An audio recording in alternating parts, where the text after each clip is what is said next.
I broke into the business right in Tampa, Florida. I was playing in a rock and roll band for 10 years, trying to avoid a real job. We played real loud rock and roll music, and I think we were about the hottest band in the Tampa Bay area. Tampa Bay also happened to be a hotbed for wrestling. The same with New York and Minneapolis. It was one of the biggest hotbeds. So all the wrestlers were around. I was a big wrestling fan. And there was a huge mystique with wrestlers back then. They were very protective of the business, and if you said it was fake or if you told the guys, you know, nice show tonight, they'd punch you in the face. It was very different 20 years ago. And all of a sudden these wrestlers started coming into the clubs I was playing because, like I said, we had the hot rock and roll band. The mystique wore off. I started talking with them. Next thing I knew, I started asking about the wrestling business because I was a fan. And before I knew it, I was at the Tampa Armory, they call the Sportatorium, working out, trying to break into the wrestling business my first day. And after they exercised me to death where I was ready to faint and I was seeing white and my knees were buckling, they got me in the ring, and Hiro Matsuda broke my leg. That's how I got in the wrestling business. I did not get a pair of boots from Santa. It wasn't easy. A lot of trials and tribulations. The first problem was money. Working so many times in 1 week, 10, 11, 12, 13, 14 times in a week, sometimes twice a day. If you're taping TV, they'd want you to wrestle 3 or 4 times to get you on 3 or 4 tapes. At the end of the week, it translated into $100 or $125 for all that work. Needless to say, there wasn't enough money for food, shelter, training, vitamins, and even beer. So my buddy, Ed Leslie, who started out with me, he later became Brutus Beefcake. We used to live in my van. So for the first couple of years, we'd sleep in the van in the local parking lot of the deli or the bar or the apartment complex we could find, and wake up in the morning, rush to the nearest gas station, brush our teeth, and go to the restroom. And it was kind of tough at first, and it took a couple years of living in the van to get to the point where we got enough respect, we knew the trade well enough, we could make $400 or $500 a week to get into an apartment or get into a hotel. And even back then, 20 years ago, $400 or $500 sounds like a lot of money, but it's not when you're on the road traveling and hotels and gas and cars breaking down. So it was tough at first, but the strong survived, and we made it through the original tough times in the beginning. The Hulk Hogan character is impeccable, if we're talking about the character. It's much better than the man Terry Bollea, which is me. It's the best of the best of all the positive characters, and it was kind of stumbled upon. I started out wrestling around the Pensacola, Florida area, Georgia, Alabama area, and I happened to stumble into a talk show to promote Mobile, Alabama, a local talk show, and Lou Ferrigno happened to be there. As I sat next to him on the set, everything worked out great. When I went back to the dressing room last night, all the guys in the dressing room said, "My God, you're bigger than Lou Ferrigno, the Incredible Hulk." So they started calling me Terry the Hulk Boulder. So the Hulk name kind of was sneaking into my stage name, Terry Boulder. As time went on, I was wrestling as a good guy. After I quit the wrestling business 2 or 3 different times because I wasn't making enough money, I kept going back to it, hoping I'd do better. The second or third time I quit, Vince McMahon Sr. called me. And when I went to New York to talk to him about wrestling in the big arenas in the Madison Square Garden promotion, he was real ethnic oriented, and he had Pedro Morales, Bruno Sammartino for the Italian Americans, Chief Jay Strongbow for the Indian Americans, Ivan Putski for the Polish type Americans, and he goes, "I want you to be Hogan." Okay, Hogan, why? Of course, for the Irish Americans, so it was Hulk Hogan. And the character as Hulk Hogan has always been a very positive character. The training, the prayers, and the vitamins, whether it was from the small promotions in the beginning with Terry the Hulk Boulder all the way to Hulk Hogan, the Madison Square Garden promotions have always been very popular.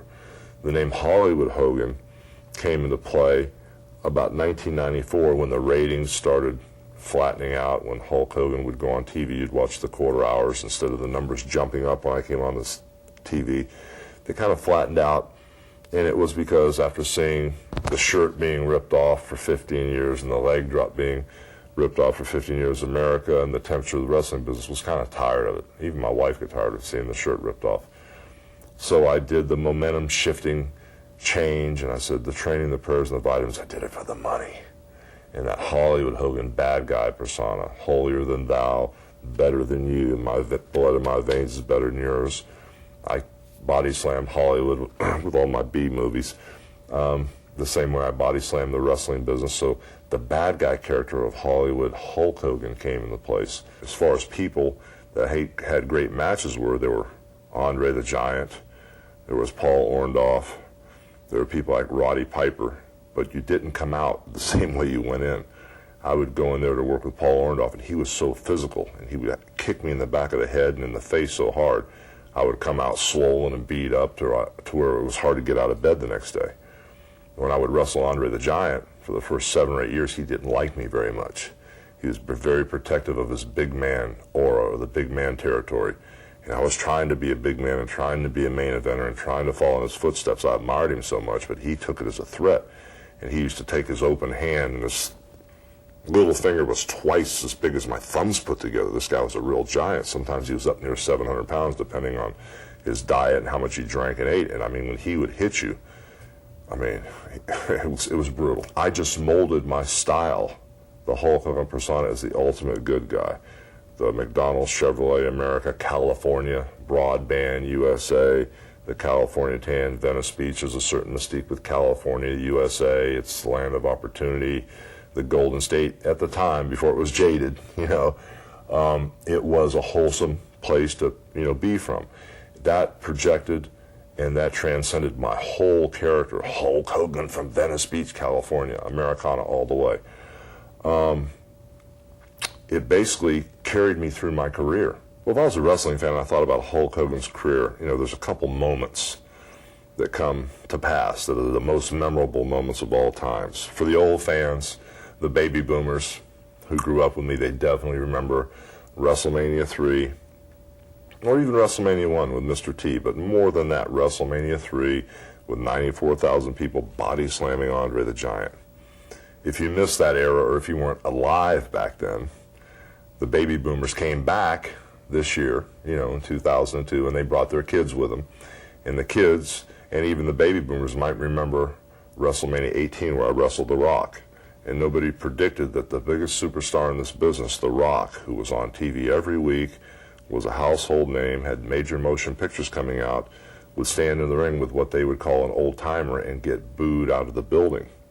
There were 70,000 people in the Sky Dome that wanted Hulk Hogan to win, and even though the WWE didn't have me come out on top of the match, I won my fans back. So it was a situation that was just lopsided, and you would have to remember that.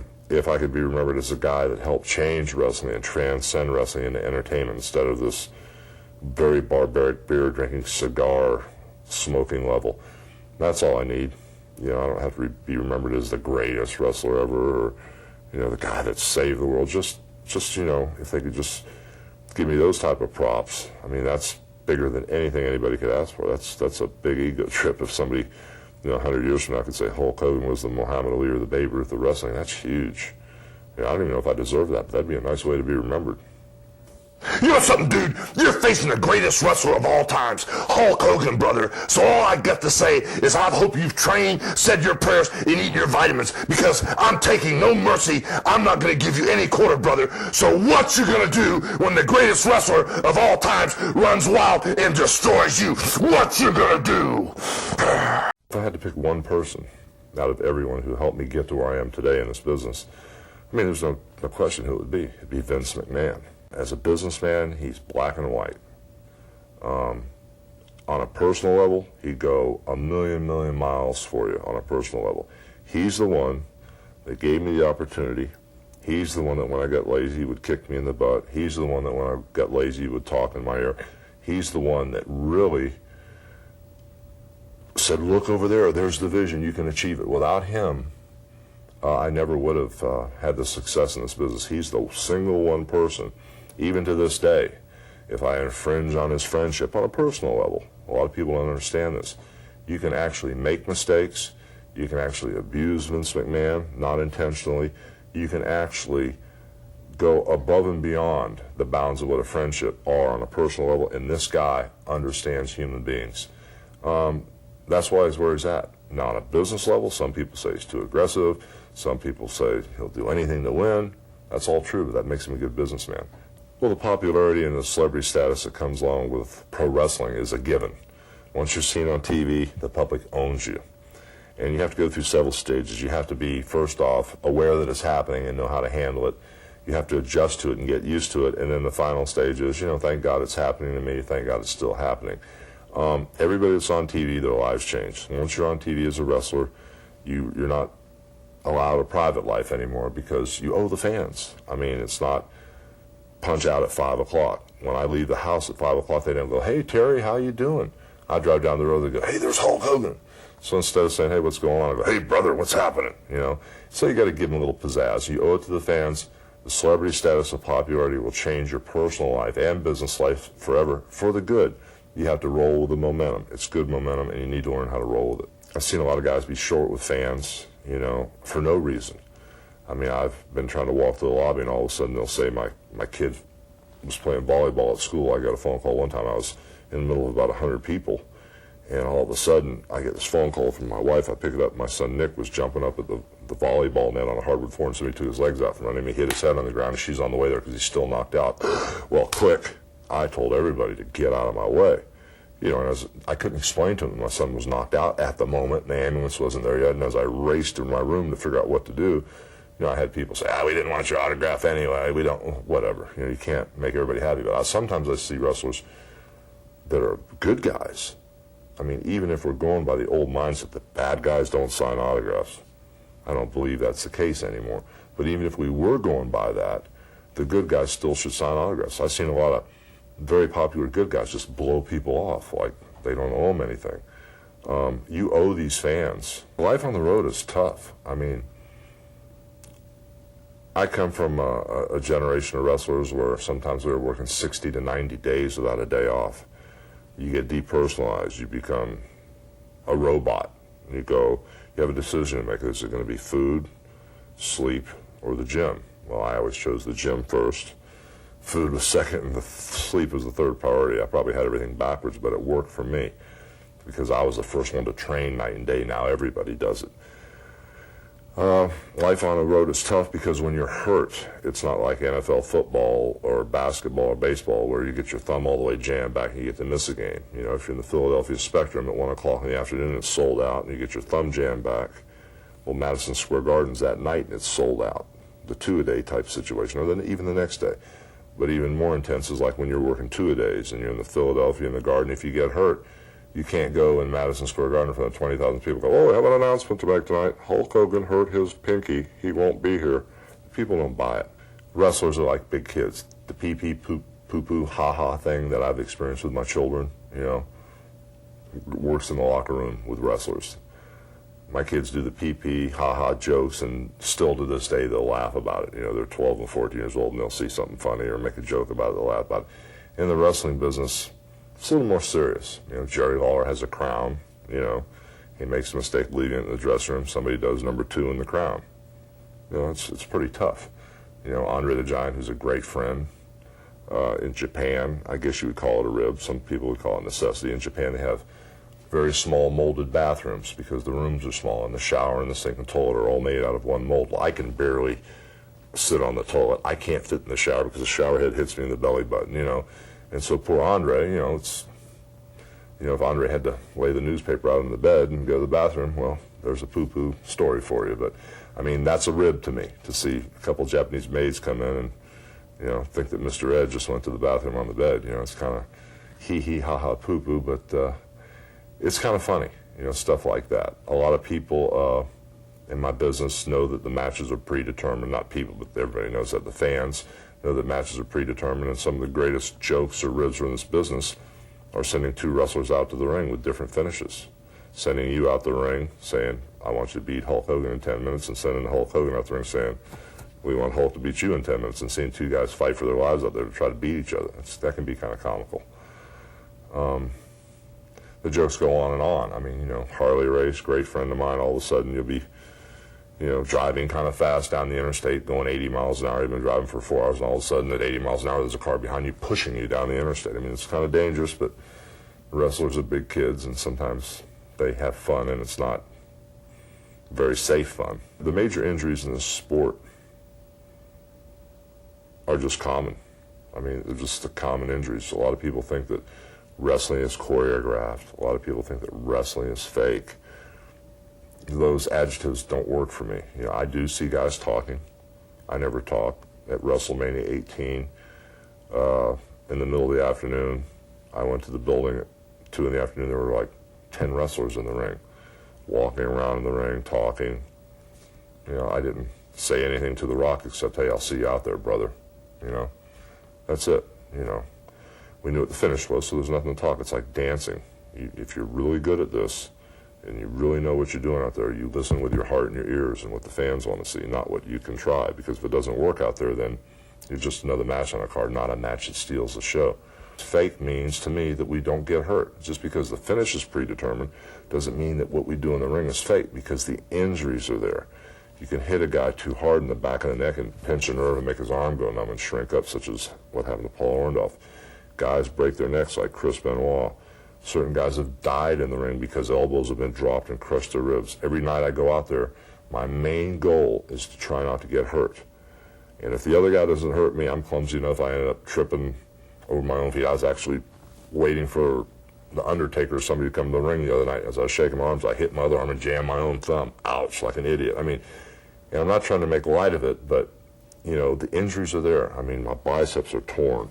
All my biceps are torn. My trap's torn. When I went to slam Andre the Giant, when I got him here, he was too heavy. And because of 94,000 people, the adrenaline, I went, and I turned him. My whole back from under my armpit ripped and fell down to my waist. I tore my lat muscle, which I never got fixed. So if I was a bodybuilder and I was posing, there's a huge hole under this armpit. The injuries were always there. If I had to give advice to somebody that wanted to get into this business, first off, they need to be possessed with it. It needs to be their every waking thought. And the other thing is, no matter what your situation is, make sure you're ready to give it all up. If you got a good job, you need to give it up. If you've got a wife and you've got kids and you've got family, you need to give that up too. Because it's hard to make it in this business when you're running against people that have it in their blood, second or third generation wrestlers, people that all they have done is dedicate their life to amateur wrestling to get into this business. You got to kind of be ready to devote everything to wrestling and make everything else your second priority. And then if you are made of that and you can emotionally divorce yourself from everything in this world that you have had and make wrestling your number one priority emotionally and physically, then you might have a chance to make it.